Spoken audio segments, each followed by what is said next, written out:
بسم اللہ الرحمن الرحیم۔ 15 شعبان کی رات میں ہمارے ملکوں میں جو ہمارے عجمی ملک ہیں اس میں وہ کچھ ہو رہا ہے جو نہ میرے نبی نے کیا، نہ صحابہ نے کیا، نہ تابعین نے کیا۔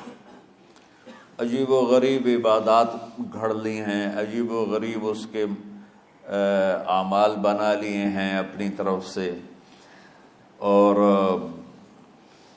مسجدیں بھری ہوتی ہیں اور روشنیاں لگی ہوتی ہیں اور آتش بازی ہو رہی ہوتی ہے۔ میرے نبی نے اس رات کی فضیلت بتائی، عمل کوئی نہیں بتایا۔ جیسے یہاں کوئی صلاۃ تسبیح کی جماعت کرا رہے ہوتے ہیں، کوئی اجتماعی تہجد پڑھ رہے ہوتے ہیں، کوئی دیگیں چڑھا رہے ہوتے ہیں، کوئی آتش بازی کر رہے ہوتے ہیں، تو وہ اس میں اتنا غلو ہو گیا ہے کہ یہ بھی ٹھیک نہیں۔ اور کچھ علماء نے اس کے رد میں اس کا اتنا انکار کیا ہے کہ اس رات کی کوئی فضیلت ہے ہی نہیں، یہ بھی ٹھیک نہیں۔ اس بیچ کا راستہ، اس رات کی فضیلت میں جتنی احادیث ہیں وہ ضعیف ہیں، لیکن اتنی کثرت سے ہیں کہ ان سب کا مل کر جمع ہو کر کم از کم وہ حسن لغیر ہی تک تو پہنچ جاتی ہیں۔ اور ابن عثیمین رحمۃ اللہ علیہ نے بھی یہ لکھا ہے کہ زیادہ سے زیادہ ان احادیث کے مجموعے سے، چونکہ اگرچہ ضعیف ہیں لیکن کافی زیادہ ہیں، تو وہ حسن لغیر ہی تک پہنچ جاتی ہیں۔ تو حسن لغیر ہی سے کوئی عمل ثابت نہیں ہوتا، عمل ثابت ہوتا ہے صحیح حدیث کے سے۔ ایک احادیث کی کثرت سے روایات اور ایک امت کا عمل، کہ امت کا بہت بڑا طبقہ صدیوں سے اس رات کا اہتمام کر رہا ہے، لیکن کچھ عرصہ پہلے تک اہتمام تھا دن میں روزہ رکھنا، رات کو کوئی نوافل پڑھ لینا، کوئی 2 چاہے زیادہ پڑھ لینا، لیکن اب یہ ڈھول تماشے جو اب شروع ہوا ہے اس کا تو کوئی وجود ہی کوئی نہیں ہے۔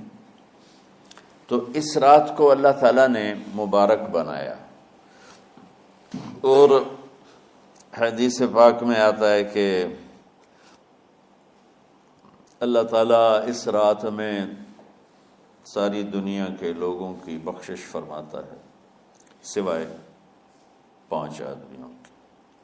5 کے سوا سب اہل ایمان کی بخشش ہو جاتی۔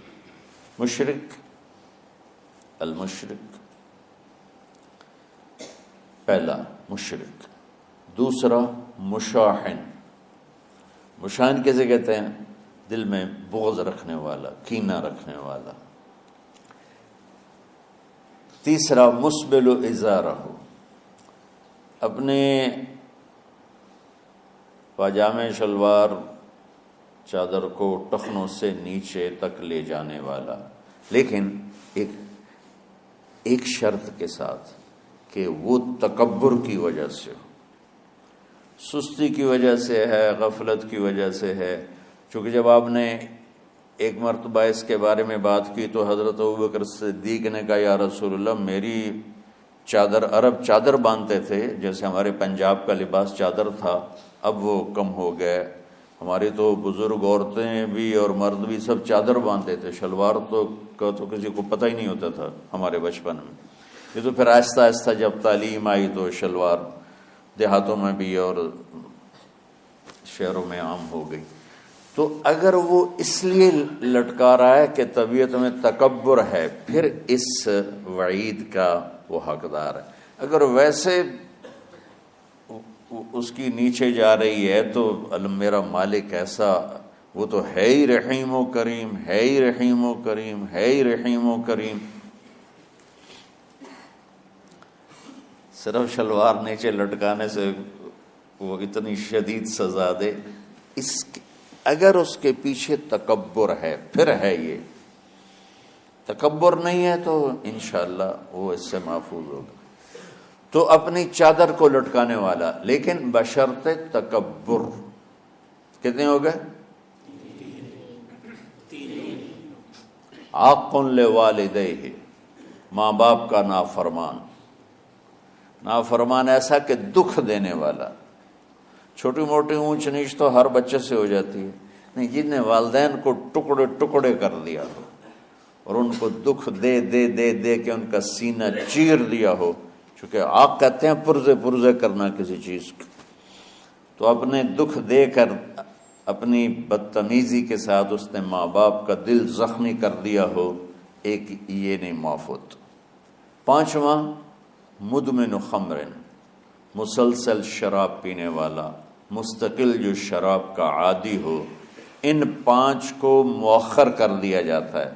معافی نہیں ہونے کا مطلب یہ نہیں کہ اللہ تعالیٰ کبھی معاف نہیں کرے گا، معافی نہ ہونے کا مطلب یہ ہے کہ یہ پانچ ایسے گناہ ہیں کہ اس کی وجہ سے بخشش رک جاتی ہے۔ اگر وہ شرک سے نکل آئے، وہ کینہ سے نکل آئے، وہ تکبر سے نکل آئے، وہ والدین کی نافرمانی سے نکل آئے، شراب چھوڑ دے، تو ان کی بھی بخشش ہو جاتی۔ جب کوئی توبہ کرے گا فوراً بخشش ہو جائے گی۔ نہ 15 شعبان کی ضرورت ہے، نہ لیلۃ القدر کی ضرورت ہے، نہ بیت اللہ جانے کے ساتھ توبہ کی شرط ہے۔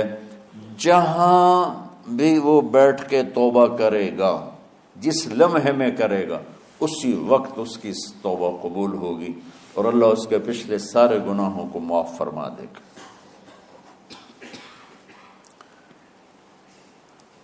دن کا روزہ، رات کا قیام، زیادہ قیام سے مراد نوافل ہیں، کوئی گھر میں پڑھ لے، کوئی مسجد میں پڑھ لے۔ نوافل، نفلی عبادات گھر میں ہی افضل ہوتی ہیں۔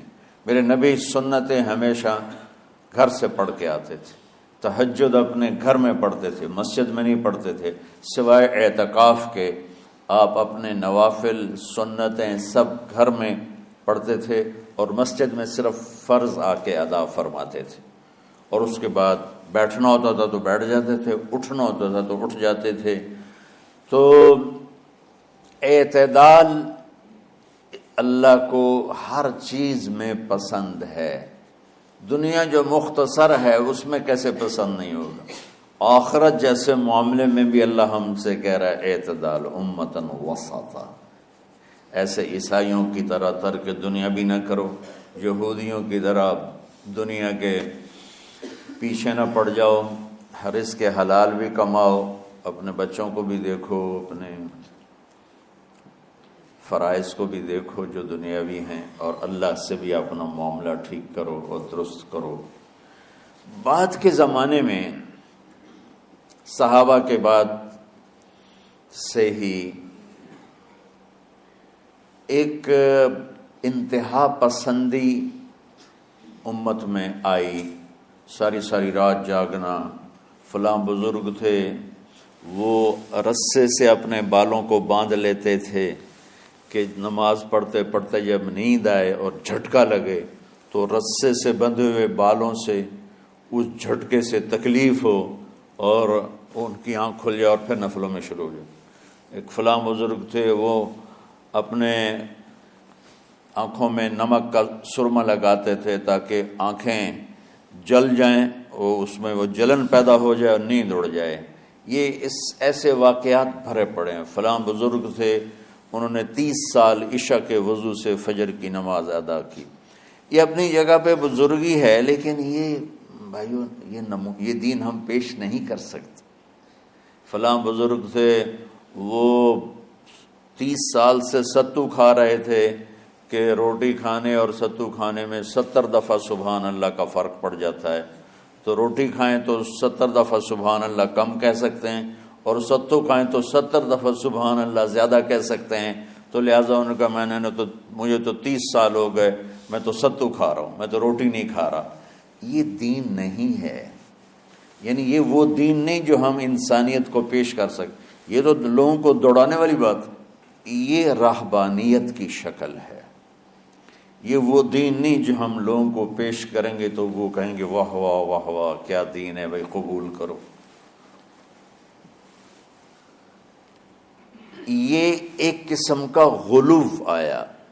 میں ایک حدیث سناتا ہوں، بخاری شریف میں بھی ہے، مجھے اب ہر شے بھول گئی، لیکن وہ ہے نہی الغلو، اس طرح کر کے آپ لوگ زیادہ جانتے ہوں گے جو پڑھ رہے ہیں کہ غلو سے نہیں۔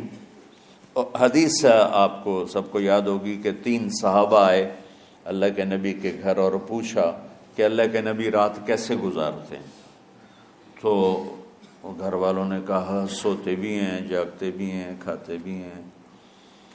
تو وہ تینوں آپس میں کہنے لگے وہ تو نبی ہیں، سوئیں بھی تو کوئی بات نہیں، اور شادی ہے کوئی بات نہیں، ہم تو نبی نہیں، ہمیں تو کچھ کرنا چاہیے۔ ایک نے کہا کہ میں ساری زندگی روزہ نہیں چھوڑوں گا، ایک نے کہا کہ میں ساری زندگی سوؤں گا نہیں، ایک نے کہا میں ساری زندگی شادی نہیں کروں گا۔ تو دیکھنے میں تو واہ واہ کیا بڑی بزرگی ہے بھائی، بڑے بزرگ ہیں۔ ہمارے نبی کو پتہ چلا آپ نے تینوں کو بلا لیا، کہا تم مجھ سے زیادہ اللہ سے ڈرنے والے ہو، میں تم سے انا اتقاکم یا اخشاکم، الفاظ آپ لوگ کو زیادہ یاد ہوں گے لیکن مفہوم میں صحیح پیش کر رہا ہوں۔ آپ نے کہا میں تم سے زیادہ اللہ کو جانتا ہوں، تم سے زیادہ اللہ سے ڈرتا ہوں، میں سوتا بھی ہوں، میں کھاتا بھی ہوں، میں روزے بھی رکھتا ہوں، میں چھوڑ بھی دیتا ہوں، میری بیویاں بھی ہیں، میں اپنی بیویوں کے پاس بھی جاتا ہوں۔ تم دین میں غلو سے بچو، پہلے امتوں کو ہلاک کر دیا دین میں غلو۔ دنیا میں غلو یعنی انتہا پسندی، ایکسٹریمسٹ ہونا، دنیا ہو یا دین ہو دونوں میں اعتدال بچو، اللہ تعالیٰ کو پسند ہے۔